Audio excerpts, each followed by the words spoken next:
Qu'est-ce qui se passe dans le corps lorsqu'on a un cancer?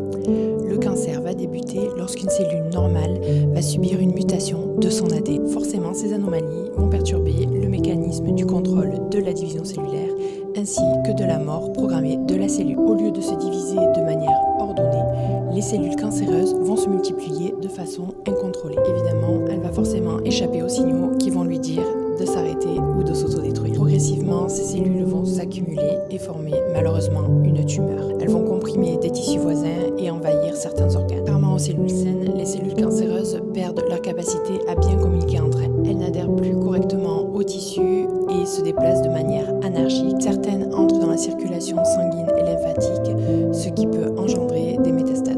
Cette prolifération désordonnée peut provoquer une inflammation chronique, une consommation excessive d'énergie, de la fatigue, une perturbation du sommeil.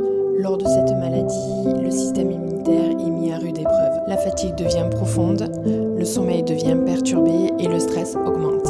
Les traitements comme la chimiothérapie, la radiothérapie, même s'ils sont essentiels à la guérison, vont provoquer des effets secondaires. Douleurs, nausées, anxiété, fatigue chronique, troubles du sommeil, goût de fer dans la bouche, sécheresse vaginale chez les femmes, perte de la libido.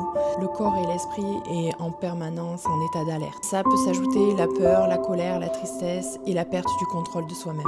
Moi, en tant que réflexologue, comment je peux vous aider? On va travailler sur les effets secondaires des traitements pour que le traitement se passe. Lors d'une séance, je vais vous demander de choisir 3 symptômes principaux. Je vais travailler sur les systèmes, je vais travailler sur l'organe et on va permettre de rétablir au mieux pour avoir le moins d'effets secondaires. Il y a toujours un avant la maladie et un après la maladie.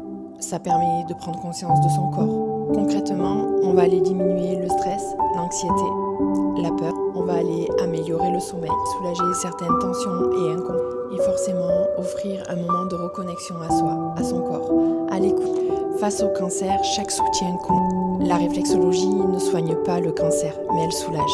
Elle permet d'accompagner la personne dans son chemin thérapeutique. La réflexologie est une approche complémentaire et ne remplace en aucun cas les traitements médicaux.